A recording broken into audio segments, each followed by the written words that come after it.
What's good, guys? Your boy, Mr. Old School Ryder. Come back at you one more again on the Ryder's Book Club. Have a very special guest, one of the legends in the media game, especially on the hip hop side, but also he basically in your favorite magazines, rap vlogs, all type of stuff. He also have his own series on YouTube, Instagram, and everything else.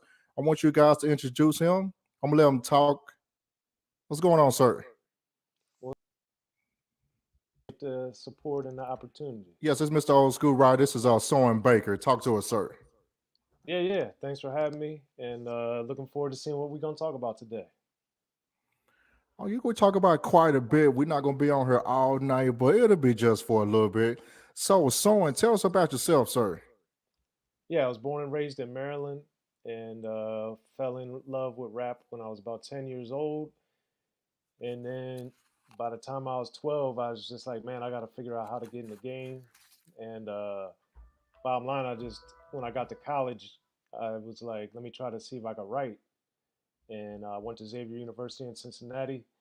And when I got the opportunity to write for the Xavier Newswire, the school newspaper there, I got my, I did some work and then I got my first check, and it was for $5 for writing an article. And I was like, wait a minute, I could get paid to write? Let me try this. And, then I just went full steam ahead and been working on it ever since. And, been very fortunate to write some books. I got the history of gangster rap.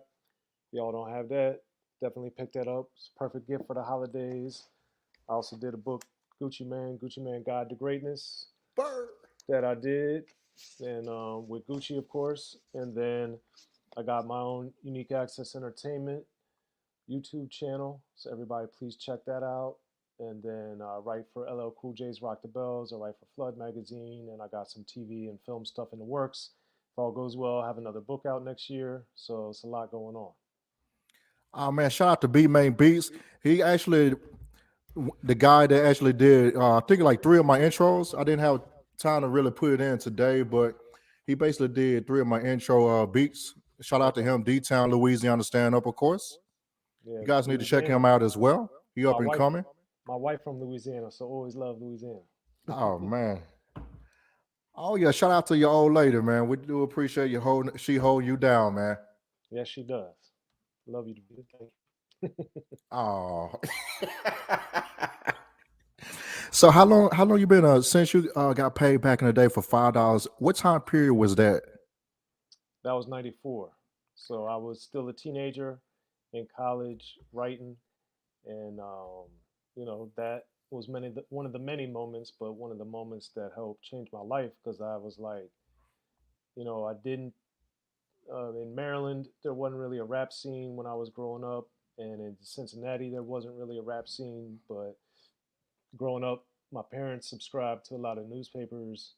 So I'd seen the Washington Post and the Baltimore Sun and the Capital for Annapolis, Maryland. And the Washington Post in particular, covered a lot of rap in the newspaper. And then, of course, the source was out, and my parents thankfully supported me and got me, I think for Christmas or my birthday one year, got me a subscription to the source.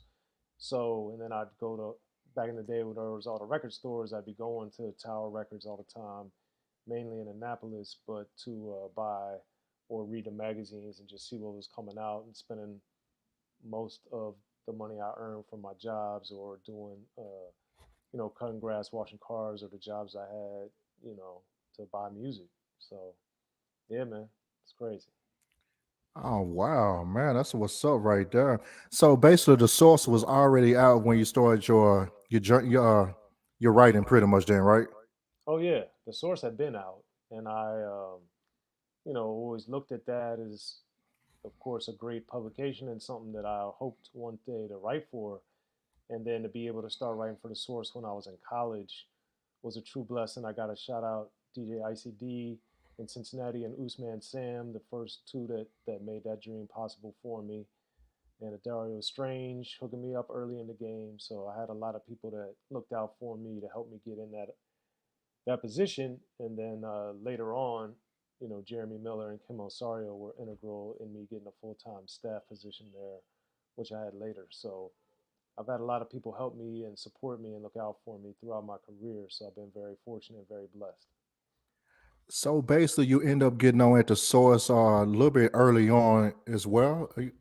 Well, Actually, I started writing for the source in '95 when I was in college, so it hadn't been out even for 10 years yet. But it was, of course, prominent, dominant, and one of the main, if not the main, rap magazine at the time. So it was funny in college. I remember at Xavier in Cincinnati, people would see me writing in the school newspaper or they would heard that I knew a lot about rap. But I never forget when I went into the cafeteria after my first source article had come out, then everybody was like, "Oh, you really write for the source? Like for real? Or you really in the game, man?" I was like, "I've been telling y'all, like, yeah." But it was just funny that coming out and me not even talking about it to anybody, but just the fact that the source was so big that people would be coming up to me in the cafeteria, like, "Yo, man, that's dope, man. Congratulations." And like, "Oh, man, what was it?" Uh, my first interview was with Chino XL, but the one that the people in Cincinnati were very excited about was, or one of my early ones was Chino XL, but the first one was 8 Ball and MJG, and that's the one that everybody was really excited about because 8 Ball and MJG was so big in Cincinnati. And since I got to interview them for the source, that was like, big in the Midwest, and then big that I got to do it as a teenager. Or I don't know if I was still a teenager or if I was 20 at the time, but when that one came out, but I was young, and I got to write for the source, and it was 8 Ball and MJG, so it was like win, win, win, win, win, all at once. oh man, they like the Legends in the South, man. That's one of my favorite groups of all time. Of course, You and me both, man, they still get played on a weekly basis. I ain't gonna front, man. They're as it still in should, rotation. as it should. Shout out to 8 Ball and MJG as always. I got to, that was the first time I got to talk to them, but I've got to meet and spend a lot of time with both of them over the years, and that's been another blessing that getting into the game because I love it, and then getting to know and spend time with a lot of the artists and becoming friends with some of them is just the extra layer of the game that I've been able to do, and very fortunate and excited that that's happened because to be able to grow up or listen to 8 Ball and MJG and then to be like hanging out with them or you're riding in the car with them, like, whoa, this is crazy. Oh wow, man, that had to be a heck of a moment back in the day, especially during that time period. I'm gonna say like the early '90s to like early 2000s. It was like the golden era for hip hop to a certain extent. Besides the old school. It's definitely one of the best periods. I remember it was crazy because the first time I'd ever been to the Sharpstown Mall in Houston was with 8 Ball. He took me, we went there, and then another time I was just riding on the highway with MJG. So it's just crazy, man. It's crazy. A lot of these memories I have and things that I did that rap really helped me so much in my life and taught me so many things, and to be able to be have a small part in the game in general is just amazing. That I had this little dream as a kid to try to figure out how to be involved, and to be able to make that come true, and to be able to do it for a living is a blessing, man. Oh man, that's what's up right there. So you basically did you have like a regular job before you got into this? You just went ahead and started writing and boom, you got your job. Nah, I mean, I started writing it when I was in college, and then thankfully I had the love and support of my parents. So I was doing a lot of writing in college. I was writing for Rap Pages, Rap Sheet, The Source. I was writing for the Cincinnati Post, which was the second biggest paper in Cincinnati at the time.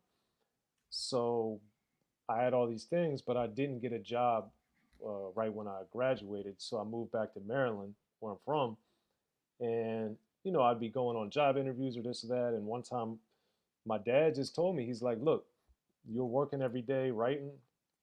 You're working every day looking for jobs." He said, "You should just try to get the job you want. Obviously, I know you want to be on your own and you want to have your own place and all that, but your mom and I see you working hard every day. So you should wait for the job you want rather than just try to get a job just to have a job."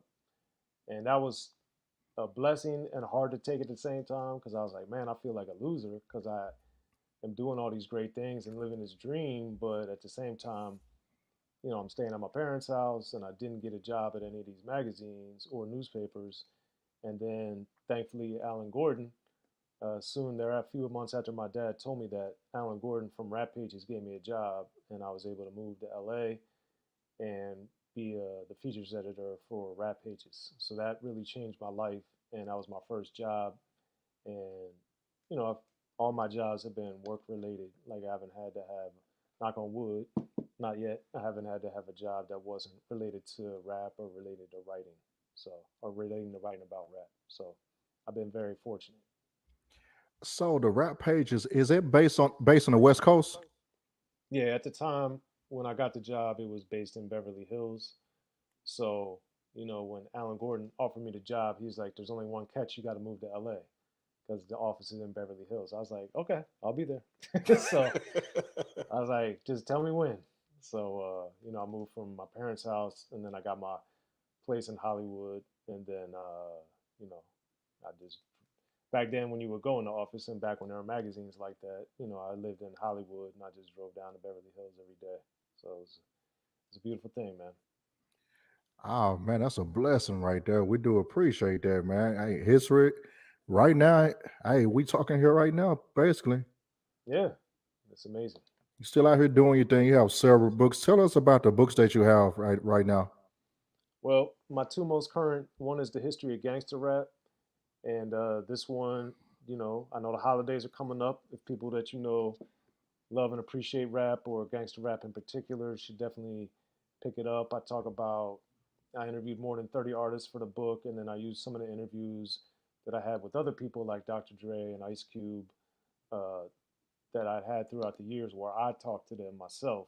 So it's basically almost all original reporting from me interviewing the artists that created gangster rap from Schoolie D all the way up to like people like Vince Staples that I talk about in the book, The History of Gangster Rap. So you can get it. It's at Barnes and Noble. It's at Target.com. It's on Amazon. It's basically wherever you buy books, they can get it for you. And that one, you know, uh, Ice T's manager is also my manager, and we were talking one day, and he was just like, "Well, what books do you want to write, Soren?" Because I'd written some books already. We came up with three ideas. That's the one we liked the best, and when that, we sent that out to Abrams, uh, and they're a big book publisher out in New York, and they love the idea. So when we got the opportunity to do that, then it was like full steam ahead. Ice T gave me a great interview. Schoolie D gave me a great interview. And then for people that are listening in different parts of the country, I got like legendary Traxter from Chicago because of course he had done a lot of the Twister, Snipers, Psychodrama, Do or Die, et cetera, et cetera. And they talk about a lot of gang stuff on there too. I got Gangsta Boo, 3 6 Mafia because they, talk about a lot of GD stuff and their music. So it's just I wanted to make a point to show this is like rappers talking about the gang lifestyle, rappers that are in gangs or were in gangs, and not that it's just in Los Angeles because it started in Philadelphia with Schoolie D, then it really went to New York and LA, and then LA put the main stamp on it, but then we see the other cities adapting and surviving and thriving with it themselves, and of course like Ghetto Boys with Scarface, I got him in the book. So I've just been fortunate. It's got a lot of acclaim, and like I said, it's right around the holidays time, so it'd be perfect to get that for somebody that that loves rap. And one of the things that I really like about the book is I did all these sidebars, like little nuggets, like about DJ Quick. He gave me a great interview for the book and talked about him, like how he noticed that with Quick as the Name, his first album that came out in '91, when that came out, when his videos started getting on MTV, because radio wasn't that big, but Yo MTV Raps and Rap City, when they would play his videos, then his sales started going through the roof because people could see him, people could see the video, they could see what he was looking like with his perm and all the other stuff. So, I got all those type of things all throughout the book, man. So it's a beautiful thing. Oh yeah, shout out to DJ Quick as well. Man, he don't get all his props like he's supposed to, man. I kind of hate that sometimes, but he out there with Dre, basically like producing wise.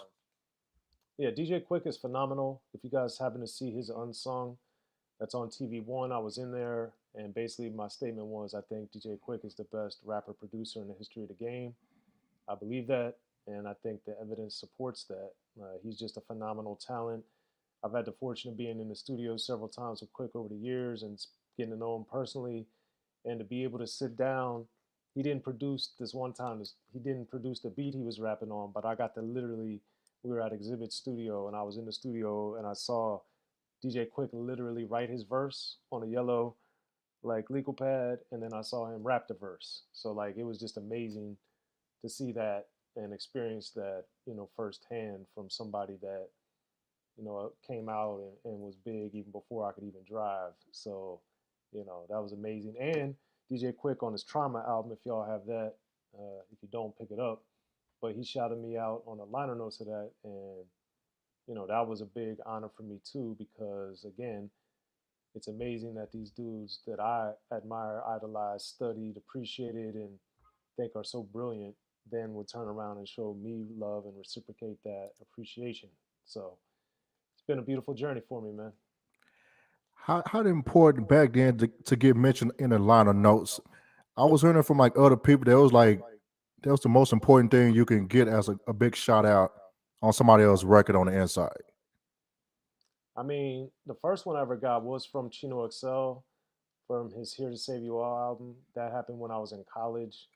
And like I I don't usually cry or get emotional, but I'm not gonna lie, I did get tear up a little bit when I opened up and saw that. I was like, wow, this is amazing that an artist like Chino XL that I think is phenomenal would think enough of me just from an interview I did with them and keeping in touch with them and stuff. But I didn't grow up with them. I didn't know them until I'd interviewed them and all this stuff. But for me to have made enough of an impact on him, and we're still friends today. We still talk, and we saw each other a lot more before the pandemic. But the point is the fact that someone like him, that I made enough of an impression on him to thank me on his album. And then later with DJ Quick and Twister and the Speed Not Mobsters and on and on and on. A lot of people that have thanked me on their albums, Talib Kweli and High Tech. It's a lot of people. And just to see that it is a huge, huge thing. And, it is an amazing feeling. Oh yes, sir. How you try to do a little bit of rapping yourself every now and then? Nah, I rapped one time for myself in my room. I literally wrote like one little verse and I was like, yeah, that's enough. I tried it one time to myself. But I didn't think the verse was bad by any means. I just, at that time, growing up, I didn't have any connection or any way thought I could get affiliated with the music industry. And then on top of that, as a kid, it didn't register to me that the artists that I grew up listening to at this time, the Kumo D's, the Dana Danes, the UTFOs, the LL Cool J's, the Slick Ricks, the Dougie Freshes, Curtis Blow, it didn't register to me that they were all 5, 10 years older than me at least. I was just like, man, I could never write a story like Dana Dane or Slick Rick or, beatbox like Dougie Fresh or, be as hard as LL Cool J or any of these things. So I was like, man, I got to figure out something else I could do. And I was like, a couple of years later, then I was like, oh, I could write. I could write about rap. And that's just what I focused Oh man, that's cool right there, man. Those some of the legends on the East and West Coast as well. Yeah, when I was younger, I listened to hip hop mostly. on. I mean, I had a lot of older folk around me. Of course, you had the old school soul music and things like that, but mostly it was basically just rap. And I Yeah, love whenever R&B song came on back then, a rap verse came on. Man, I was just turned up back then. yeah, for sure. I mean, it was interesting because with my dad, who my mom listened to music too, but mainly it was my dad, and he liked the Beatles and Bruce Springsteen and Bob Dylan. So I didn't get that much exposure to soul, of course, other than when I went to my friends' houses or their grandparents' house or whatever. So I learned like about sampling and everything backwards because I'd be at my friend's house and I'd hear a James Brown song or a Stevie Wonder song or whoever, the Isley Brothers or Temptations or whatever it was. And I was like, oh, that's where the rapper got that song from, or they didn't originate that beat, or they didn't originate that chorus, or hearing a Betty Wright sample, or Aretha Franklin, or whoever it was. Oh, that's where that is from. So that was kind of funny to me that I learned it all backwards. Like I just didn't know because that's not what my dad really listened to. Other than he had some Bob Marley. He did have some Stevie Wonder and stuff, but where he had the whole Beatles catalog or most of Bruce Springsteen or a lot of Bob Dylan. Like he'd have one or two R&B things by comparison. So I was learning more at my friend's parents' house or my friend's grandmom's house or whatever. All right, Soren, tell us little bit more about the book, the West Coast book, the Gangster Rap, History of Gangster Rap. Yeah. So here's the cover. I got Snoop Dogg, Ice T, and Ice Cube on there.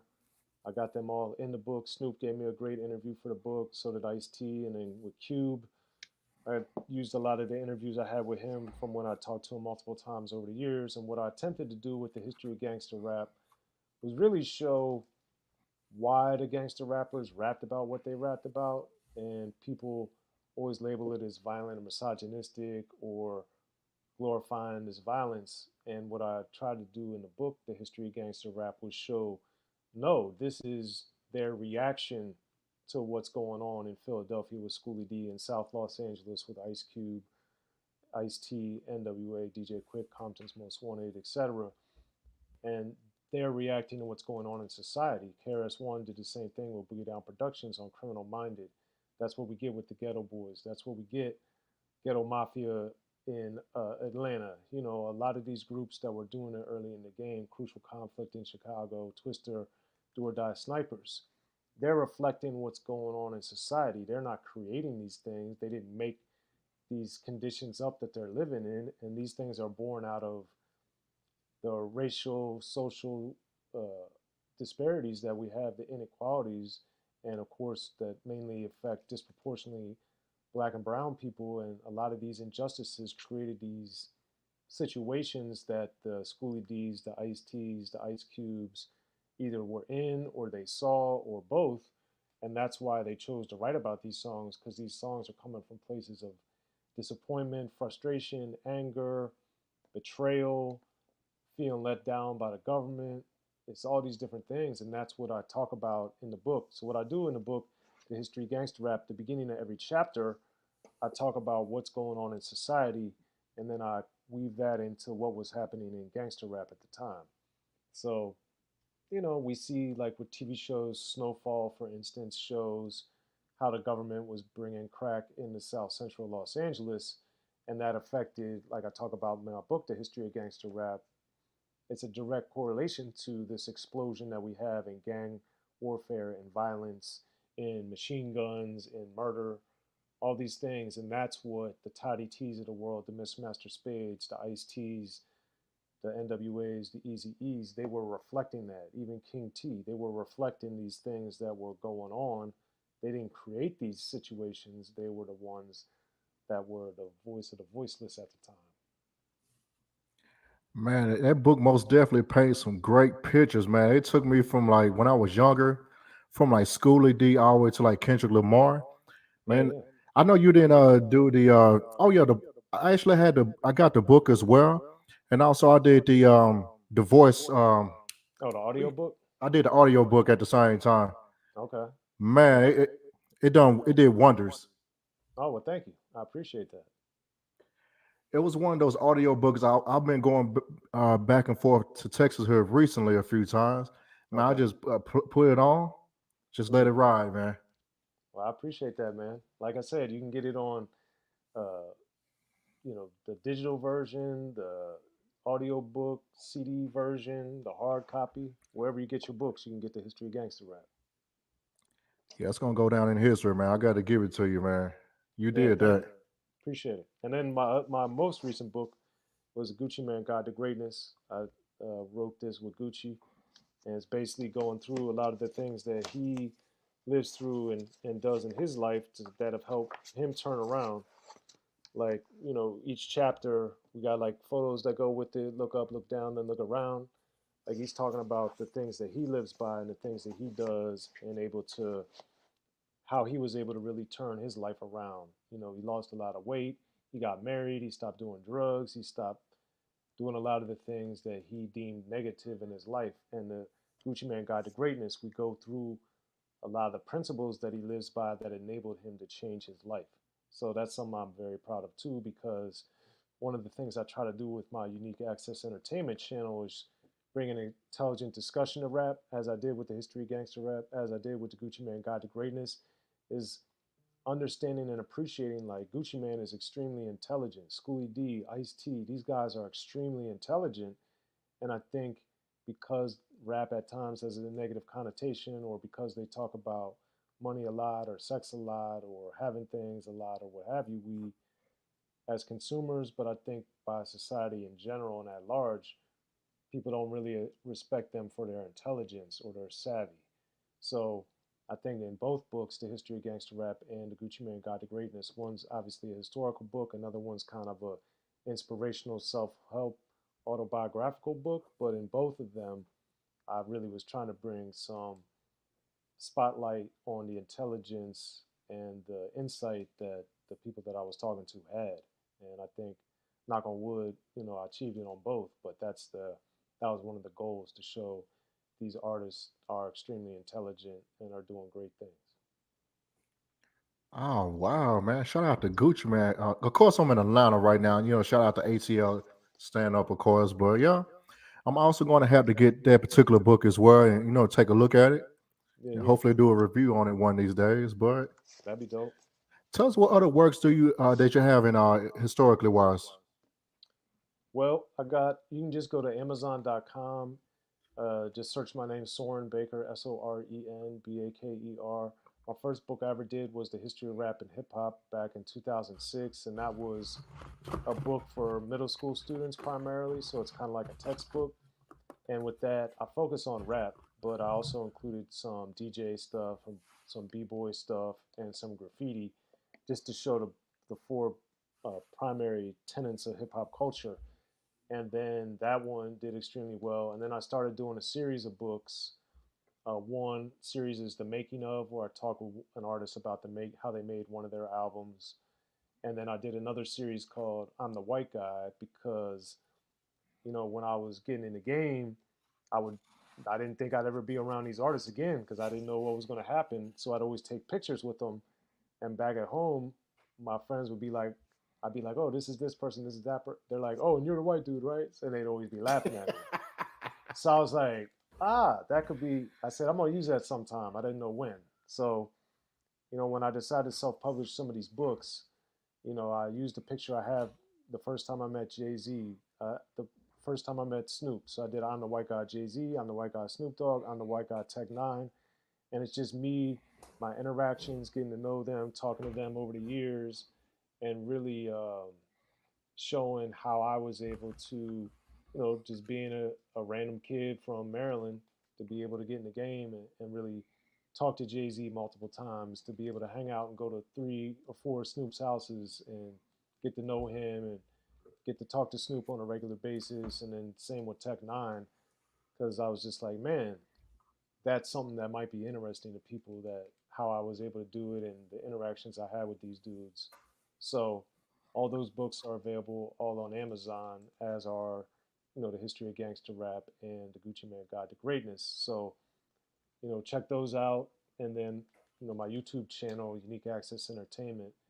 So you could get that on YouTube. We got 45,000 subscribers, and we're steadily growing there. And very excited on where that channel's going, and, just keeping it growing, man. All right, I just want to discuss a few of the chapters in the book, if you don't mind, before we go. Yeah, sure. I know there's been talk about it like a million times. The East and West Coast beef. What you think about that back then? Well, I think it was really driven by the media. I talk about this a lot in my book, The History of Gangster Rap, because in reality, Tupac said it on Hit 'Em Up. Um, he wasn't talking about everybody. He was just talking about individual people. He's from New York. Let's not forget. He had his whole One Nation project that he was doing with Nice and Smooth and Boot Camp Clip and Big Daddy Kane and others, all of whom are also from New York. So he didn't hate New York. He just hated the mentality of some of the dudes that happened to be from there. And then the West Coast artists were the same thing. On Unique Access, I talked with J. Ro from the Alcoholics. They loved the East Coast. They sampled Schoolie D on their first album, 21 and Over. They had Diamond D on the Next Level, one of their singles that he rapped on and produced. So they obviously worked with different people from different coasts. Ice Cube worked with the Bomb Squad and Chuck D and Flavor Flav on America's Most Wanted. So that love was there. And even if you go back and look at Biggie with Ready to Die, they sampled Dr. Dre and put Dr. Dre's voice on Things Done Changed. So I mean, this is not nobody hated the other coast like that, like it was portrayed in the media. Sadly, I feel, and I think evidence shows that the media used that to sell magazines, to sell subscriptions, to do all these things that didn't help not only the artists in reality, but they also didn't help the culture. They didn't help the record labels. They didn't help anything. It just led to, beef and death and these different things. Ultimately, it's the artist's responsibility because they're the ones that made the songs and did what they did. But I think the lack of accountability that the media had, I think, is pretty sad because then they would, put on the cover like, oh, when is this going to stop, or when are we going to stop losing our artists or whatever. But 2 issues ago, y'all were fanning the flames and letting these dudes talk recklessly in your magazine. So it's like I thought I thought it was largely driven by the media, man. It was really sad. Yeah, I was kind of I mean, even though I was a young guy back then, I was very disappointed in that fact. The media and other entities basically just kept the stuff going. Yeah, they certainly didn't slow it down, that's for sure. Because, and this is something as a journalist I've always been disappointed in with the rap media is like when that was going on, like they would interview, just to use an example, they'd interview Tupac, but they wouldn't interview Biggie. And then they'd wait till the next issue or the issue after that to interview Biggie. So they were getting one side of the story every time just to sell a magazine. And from a purely business perspective, I understand that. But again, at what cost does that come? We lose the artists, we lose people, we create beef. People are getting incarcerated, people are losing their lives, people are losing their jobs. And what, to help a magazine for a couple months? Like, you didn't need to do that. Like, you could have done an article on Tupac about how great his album was, or you could have done an article on Biggie about how great his album was, or his artistic inspiration. Like Biggie, and I talk about this in the history of gangster rap on Life After Death. Biggie has the Big interlude, which is basically him redoing PSK. What does it mean by Schoolie D? Uses the same beat, barely changes the lyrics. It's like a cover song. It's the Big interlude, and that's straight from Schoolie D. But that's seldom talked about, which is why I wanted to put it in my book, The History of Gangster Rap. But it's like there's so many amazing artistic things that don't get a lot of discussion, but we always often in the media, and we see it today with the way the social media works and the way that YouTube is working, sadly, with the people putting up their interviews and they aren't really talking about the art of it, they're talking about the beef. And that to me is like dangerous and it's not really what does that help? I don't really think it does. And no one has a responsibility to help. I also say at the same time, it's just disappointing that so few people are addressing or appreciating or discussing in any great length or any great detail the art of it. And that's why I got into it because I thought the people like Dana Dane, the people like LL Cool J, the people like Curtis Blow and UTFO and Houdini, I just thought they were brilliant in what they were doing, and I still do. And that's why I loved the genre and still do, because I think the artists that create the great music that we love, they're great. They're phenomenal at what they do. The stories they tell, the humor they have, the insight, the reflection, the social commentary. I just think it's all when done right, it's brilliant. Oh yeah, that's facts on that. Wow, man, you're right about that. I mean, even with social media nowadays, everything is so instant. I mean, one of the parts that kind of kills me sometimes, even though some of the old beats are over, some people still clip that and bring it back up again and try to find another angle to it. Then they try to, you know, start the beef back up again on certain things. Yeah, I mean it happens all the time, and I think it's unfortunate. So what I do with Unique Access and what I entertainment on YouTube and what I do with my books and the other things that I do, like when I interviewed MC8 one time, I asked him what he learned from the DJ Quick beef. I didn't ask him all about like, ooh, what was it like when you were dissing Quick? I said, what did you learn from that beef? help shape you, or how did that affect you in positive or negative ways? Like, how did you use what you learned from that to further your career? So, you know, if you get a chance, you should watch that on YouTube, because, the fact that MC8 and Compton's Most Wanted had beef with DJ Quick, I mean, that's cool. I enjoyed the records, and I thought a lot of them were great, and I thought they were funny, and clearly some of the best disses in rap history. But at the same time, thankfully, neither one of them got killed. Nobody in the camp or crew got killed because of that. It was, just something that was great rap records. And I wish that that's what we had with a lot of these disses. Like, that was one of the great things about a lot of the people LL dissed. Like, it just stayed on record. A lot of people, West Side Connection was dissing, or Ice Cube, like, they left some of the other greatest disses ever, but that was what it was. And that, to me, if it has a great record, like, that's great. But I didn't want to get. I just wish that the stuff didn't go from the music to the streets. Mm. Wow. All right. One more thing about the book as well about the West Coast. Mm-hmm. Tell us. I know you. I know you. Know most of these guys personally and everything. That was a chapter of the book I liked the most when you cover the West Coast. The way I guess the music so sonically, whatever, if you want to call it that, Mm-hmm. their style is way different than everybody else's. Absolutely.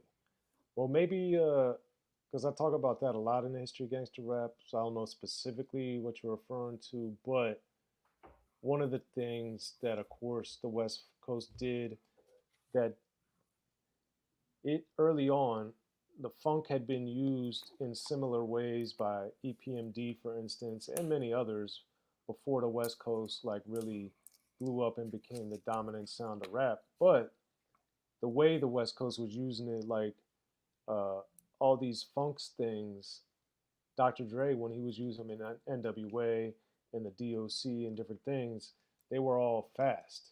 But with Above the Law, with Dr. Dre and Warren G, in that order, Above the Law, Dr. Dre, and then Warren G, they really, on Above the Law and the Vocally Pimpin' EP, they slowed it down. So they used those funk beats, but in a slower way. And so that really changed the culture. So by the time when you get with the Chronic and then Doggy Style, like Nothing But a G Thing or Gin and Juice, these big records, they're slower, but they're still talking about, they're still using profanity, they're still talking crazy about sex and life in the streets and gangbanging and all this stuff, but it's not done sonically where it's so harsh like NWA was, or so fast and wild like Public Enemy was, like the Bomb Squad. It was more like, it felt good sonically to where they could have been talking about gardening or looking at the flowers or trees or something, but no, they were talking about street stuff. It was just the music had changed so dramatically. And Above the Law did that with Vocally Pimpin' and Black Mafia Life. Then Dr. Dre made it mainstream with the Chronic and then Doggy Style sonically, and then with Warren G would regulate. Those were, to me, the pivotal moves in it, and showed like, you can go street with it, Above the Law, you can go commercial with it like Dr. Dre did, and by the time you get to Warren G, with Regulate the G Funk era, then you're getting into like super commercial, crossover radio, crossover video, and this stuff, because it sounds good. It's very different. It Mm. doesn't sound it doesn't sound angry. It doesn't sound aggressive. Not not that they were really gangster. Not that they were gangster rappers, even though they had gangster lyrics. Look at Goody Mob. When you look at the Soul Food album, like, that stuff is aggressive, it's hard, it's minimalistic, it's skeletal sonically. But then when you look at the song Soul Food, look at the chorus, and then look at the rest of the song and the verses.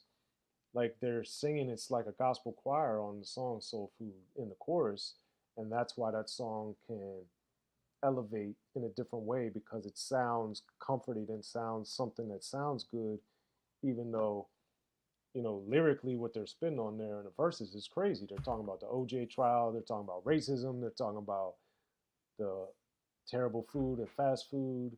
So it's like all these things. But again, it's how does the music sound? How does it feel first?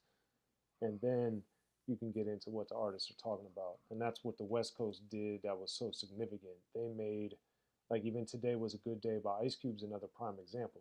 That song just sounds good. It sounds smooth. It sounds relaxed. He didn't even have to use his AK.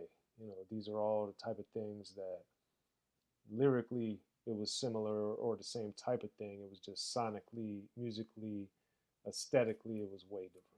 And that's what the West Coast really did that changed rap. Oh yeah, shout out to Above the Law. It's one of my groups back in the day. You guys, y'all did that as well.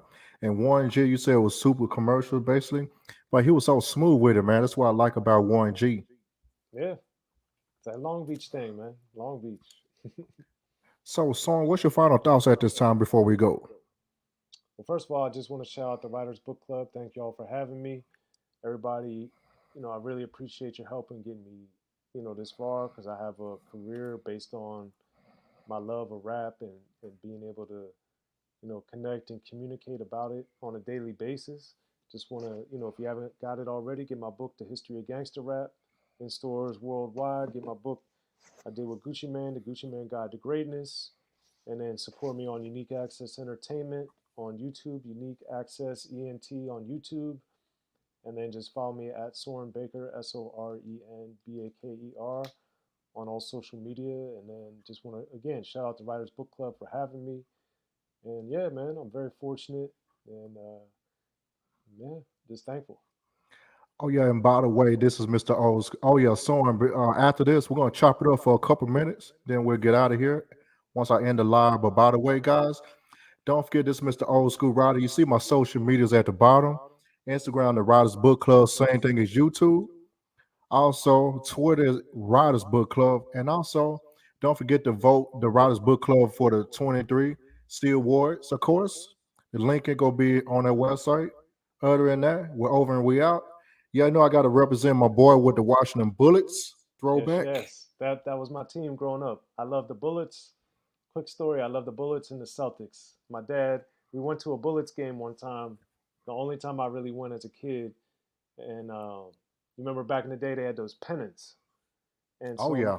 so I wanted the Bullets one. My dad was like, "Well, we don't really do this type of thing, so get another one." So I just looked at all the logos, and for whatever reason, the Celtics logo was the one I liked the most. So I Hmm. got that. So that's what I liked. I've always liked the Celtics and the Bullets. Now that they're the Wizards, I can't really get with them as much, but it's always been the Celtics and the Bullets for me, man. Yeah, my first and only Jordan jersey ever in life was a Washington Wizard jersey, but it was the throwback Washington Bullets with Jordan on the back. There you It's go. somewhere in the archives, but that's a fun fact. That's my first and only Jordan jersey in history. I basically had the Pippins and the Dennis Rodman basically All right. all this time. Well, there it is. Hang on one second. All right, Soren, we're gonna end this real quick. Let's chop it up. All right, you guys hold it down. Peace out. Hold on, Soren.